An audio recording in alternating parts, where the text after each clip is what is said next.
बच्चों, ये वे आँखें कविता की व्याख्या का अंतिम वीडियो है,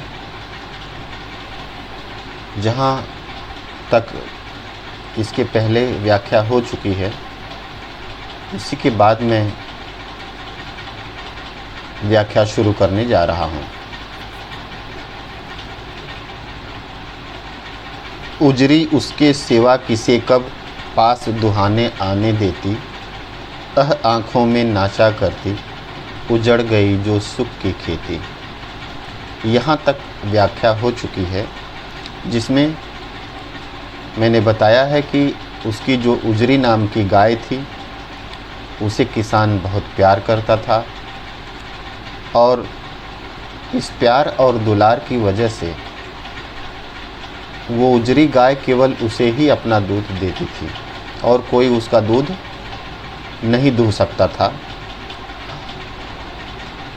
इस विपत्ति में, इस आंधी में, इस गुलामी की जो आंधी आई, इस आंधी में उजरी गाय भी नीलाम हो गई, बिक गई। इसलिए वह उसकी आंखों में बार बार नाचती है।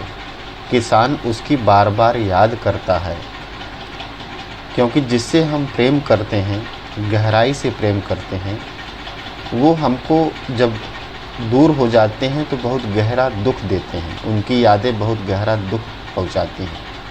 तो किसान की आंखों में जो बार बार उजरी गाय का जो चित्र नाच रहा है, उसे बहुत दुख, बहुत पीड़ा दे रहा है, और इस प्रकार से जो किसान की जो सुख भरा जीवन रूपी जो खेती थी वो उजड़ गई, पूरी तरह बर्बाद हो गई, उजड़ गई। यहाँ तक व्याख्या हो चुकी थी। अब आगे आते हैं। बिना दवा दर्पण के घरनी, स्वर्ग चली आंखें भर आती भर, देख रेख के बिना दूध में ही, बिटिया 2 दिन बाद गई मर। जो उसकी पत्नी थी वो बिना दवा के स्वर्ग से धार गई, उसकी मौत हो गई।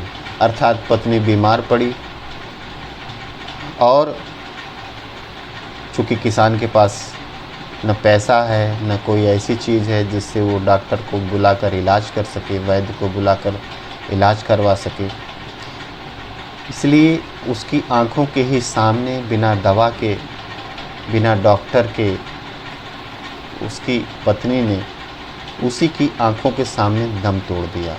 कितना पीड़ादायक होता है जब इंसान इतना असहाय हो जाता है कि उसके स्वजन, उसके अपने लोग उसी की आंखों के सामने दम तोड़ देते हैं और वह कुछ कर नहीं पाता। इतना असहाय, इतना बेबस हो जाता है इंसान, तो उसकी आत्मा चित्कार कर उठती है, उसकी आत्मा बिल्कुल फट सी जाती है। तो वही स्थिति किसान की है। और आगे कवि कहता है, देख रेख के बिना दूध मुही, बिटिया 2 दिन बाद मर गई। ये उसकी जो मौत हुई तो इसलिए कि उसे प्रसव था, उसने एक बेटी को जन्म दिया, और उस बेटी के जन्म देने के बाद बिना दवा के, बिना किसी इलाज के वो स्वर्ग से धार गई, क्योंकि उस प्रसव के पश्चात उसकी तबीयत, उसकी हालत ख़राब हो गई थी। और उस बेटी का क्या हुआ, जिस बेटी को उसने इस दुनिया में प्रवेश कराया था, उस बेटी के साथ क्या हुआ कि बिना देख रेख के, बिना दूध मुही, बिटिया 2 दिन बाद मर गई। माँ चली गई बिना इलाज के। ऐसी स्थिति में जो उसकी बेटी थी दुधमुही, दूध पीने वाली, बिना देख रेख, बिना भोजन, बिना माँ के दूध के कैसे वो जिंदा रह पाएगी। तो वो बेटी भी 2 दिन बाद उसकी भी मौत हो गई। इस तरह से पत्नी चली गई,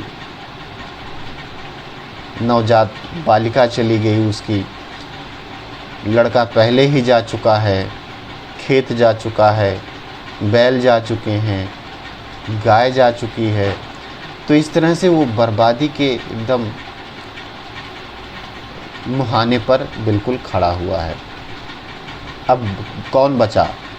घर में विधवा रही पतोहू, लक्ष्मी थी यद्यपि पतिघातिन। कवि कहता है कि अब उसके घर में 2 ही प्राणी बचे हैं, एक वह और एक उसकी पतोहू। जो उसका जवान लड़का मारा गया, उसकी शादी हो गई थी, तो उसकी पत्नी को हुई पतोहू कहा गया, मतलब कि बेटे की पत्नी को पतोहू कहा जाता है गांव में। तो अब उसकी जो पतोहू थी अर्थात पुत्रवधू थी, अब वो विधवा हो चुकी है, क्योंकि उसका पति अर्थात किसान का बेटा मारा जा चुका है। लक्ष्मी थी यद्यपि पतिघातिन, वह अपने घर के लिए तो लक्ष्मी थी, घर को संभालना, साफ करना, खाना बनाना, मतलब घर के लिए बहुत सौभाग्यशाली थी, लक्ष्मी थी। लेकिन सामाजिक दृष्टि से क्या उसे कहा जाता था? यद्यपि पतिघातिन, अर्थात उसे समाज में पतिघातिन अर्थात अपने पति की हत्यारिन कहा जाता है। यह समाज की बहुत बड़ी विडंबना है, जो इंसान को जिंदा मार देता है। एक स्त्री जिसका पति मार डाला गया है, उसे सहानुभूति सांत्वना देने के बजाय समाज उसे क्या कह रहा है? पतिघातिन कह रहा है, क्योंकि उसकी अभी अभी नई नई शादी हुई थी और नई नई शादी होने के कुछ दिनों पश्चात ही ऐसा कांड हो गया, इसलिए कहा गया कि इसी के आने से इसका पति मारा गया। ऐसा कहा जाता है, हमारे यहाँ परंपरा है। तो उस पुत्रवधू पर, उस स्त्री पर क्या गुजरी होगी कि एक तरफ तो उसका पति मारा गया, दूसरी तरफ समाज उसे पति की हत्यारिन बता रहा है। कितना बड़ा दुर्भाग्य है हमारे समाज का, कितना घनघोर अत्याचार है ये समाज का, कि एक जो जीते जागते इंसान को जिंदा मार डालता है। इस तरह की ताने, इस तरह के व्यंग, इस तरह की चीज़ें, तो समाज में उसे पति की हत्यारिन ही कहा जाता है। पकड़ मगाया कोतवाल ने, डूब कुएं में मरी एक दिन। कोतवाल अर्थात उस क्षेत्र का जो थानेदार है, उसने उसे एक दिन थाने बुला लिया। अब थाने बुलाने का मतलब आप समझ सकते हैं कि अब पति तो गया, अब उसकी इज्जत भी सुरक्षित नहीं है। एक स्त्री का अगर पुलिस थाने में अकेले बुलाए तो उस स्त्री के प्रति होने वाले क्रूर घटना के विषय में केवल अंदाज़ा लगाया जा सकता है। और वह भी पुलिस, वो भी ब्रिटिश काल की पुलिस, उसने अंदाज़ा लगा लिया कि पति तो चला गया, अब मेरी इज्जत भी सुरक्षित नहीं है। इसलिए एक दिन उसने विवश होकर मजबूरी में आकर कुएं में डूबकर उसने अपनी जीवन लीला समाप्त कर ली। देखिए समाज का कितना बड़ा रोल है, कानून व्यवस्था का कितना बड़ा रोल है एक किसान को तबाह करने में, एक किसान का घर तबाह करने में, एक जीती जागती ज़िंदगी को बिल्कुल ख़त्म कर देने में। ये प्रत्यक्ष रूप से तो ऐसा लगता है कि जिम्मेदार नहीं है, लेकिन क्या ये हत्या नहीं है? उसकी पुत्रवधू ने क्या वास्तव में आत्महत्या की? तो इस समाज ने वास्तव में इसे मारा है, उसकी पुत्रवधू को। इस कानून व्यवस्था ने उसकी पुत्रवधू को मारा है, जिसने उसे जीने के लिए कोई भी रास्ता नहीं छोड़ा। अब देखिए कौन सा दृश्य कवि की आंखों में उभरता है। खैर पैर की जूती जोरू, न सही एक दूसरी आती। अब देखिए एक और बड़ी सामाजिक विडंबना की बात कवि ने की है। खैर पैर की जूती जोरू, जोरू का मतलब पत्नी। अब किसान सोच रहा है कि पत्नी तो पैर की जूती होती है कि जिस प्रकार से जूती फट जाती है तो दूसरी ले लिया जाता है, तो पत्नी तो मर जाती है तो दूसरी जो है आ जाती है, शादी दूसरी करके दूसरी पत्नी आ जाती है। यह भी कितनी बड़ी सामाजिक विद्रूपता है, कितनी बड़ी विडंबना है कि एक स्त्री को पैर की जूती मानने की सामाजिक परंपरा हमारे समाज में है। और इस सामाजिक विद्रूपता पर, इस सामाजिक कहते हैं कि एक सोच पर कवि का बहुत बड़ा प्रहार है, बहुत बड़ा व्यंग है कि जिस समाज में स्त्री को, अपनी पत्नी को पैर की जूती समझा जाता है, उस समाज की मानसिकता का केवल अंदाज़ा लगाया जा सकता है कि उसकी एक जूती के बराबर केवल हैसियत है। और सच में ऐसा पहले था। खैर, पत्नी जो है चली जाने पर वो दूसरी आ सकती है, क्योंकि उसे तो जूती माना जाता है पैर की। पर जवान लड़के की सुधकर सांप लौटते फटती छाती, पर जवान लड़के की सुधकर सांप लौटते फटती छाती। अब यहाँ पे कवि अपने उस स्पष्ट रूप से देख रहा है आंखों में, चलो पत्नी तो एक बार भुलाई जा सकती है, दूसरी पत्नी आ सकती है, लेकिन उस जवान लड़के को क्या करे जिसको उसने पाल पोस कर इतना बड़ा किया था। उसकी जो तस्वीर है जब आंखों में उभरती है, जब उसकी याद आती है, तो सांप लौटते फटती छाती। जैसे लगता है कि किसान के सीने पर सांप लौट रहे हैं और उसकी छाती फटी जा रही है, अर्थात उसे सांस लेना दूभर हो जाता है, उसकी बेचैनी की पराकाष्ठा पर वो पहुंच जाता है और उसका जीना मुहाल हो जाता है, जीना मुश्किल हो जाता है। आगे कवि कहता है, पिछली सुख की स्मृति आँखों में क्षण भर एक चमक है लाती। पिछले सुख की, अर्थात जब गुलामी की बेड़ियों में किसान नहीं जकड़ा हुआ था, जब उस जीवन की याद करता है किसान, तो उसकी आंखों में एक चमक सी आ जाती है, एक खुशी की लहर सी आती है। क्षण भर एक चमक है लाती, वो स्वाधीन भरा जीवन, वो खुशियों से भरा जीवन उसकी आंखों में एक चमक लाता है, एक खुशी लाती है। लेकिन क्या होता है तुरंत शून्य में गड़ वह चितवन, चितवन का मतलब दृष्टि, तीखी नोक सदृश बन जाती। लेकिन जैसे ही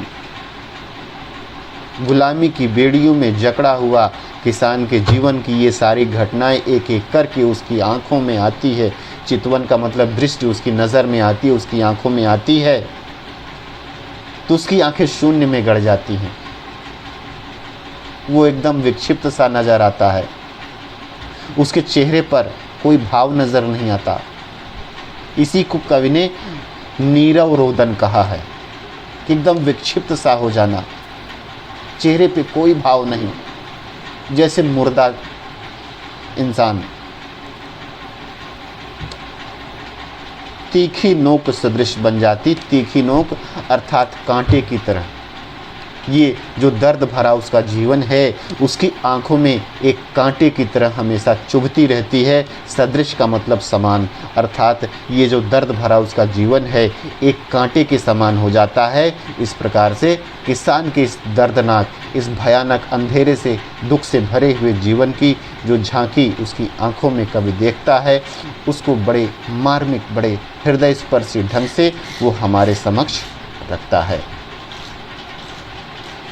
इस तरह से सुमित्रानंदन पंत ने एक किसान की ज़िंदगी जो कि गुलामी की बेड़ियों में जकड़ी हुई है, अंग्रेज़ों की पराधीनता से ग्रस्त है, उस जीवन का यहाँ रेखांकन किया है कि कैसे क्रमशः उसकी सारी चीज़ें ख़त्म होती जाती हैं, किसान तबाह हो जाता है, अर्थात और अंत में वह जिंदा होते हुए भी मुर्दे की तरह नज़र आता है। ये हमारी गुलामी की बेड़ियों में जकड़े हुए किसान की एक तस्वीर है। लेकिन क्या यह तस्वीर आज यदा कदा नहीं दिखाई पड़ती? क्या आत्महत्या करते हुए किसान की यही स्थिति नहीं है? आंधी तूफान ओलावृष्टि से उसकी बर्बाद हुए फसल को जब किसान देखता है तो क्या उसकी ऐसी स्थिति नहीं हो जाती है? क्या आज भी हमारे समाज देश में समाजों को क्या पर्याप्त संरक्षण, सुरक्षा और उनको आर्थिक रूप से तरजीह दी जाती है, सुविधा दी जाती है? और जब तक ऐसा नहीं किया जाएगा, जब तक इस अन्नदाता को हम देश में पर्याप्त सम्मान नहीं देंगे, पर्याप्त उनको सुविधा युक्त जीवन जीने का हक नहीं देंगे, उनको मानव होने का हक नहीं देंगे, तब तक हमारे समाज में किसानों की यह दशा बरकरार रहेगी। इसी चित्र को, इसी भाव को, इसी मनोदशा को इस कविता के माध्यम से सुमित्रा नंदन पंत हमारे समक्ष रखना चाहते हैं।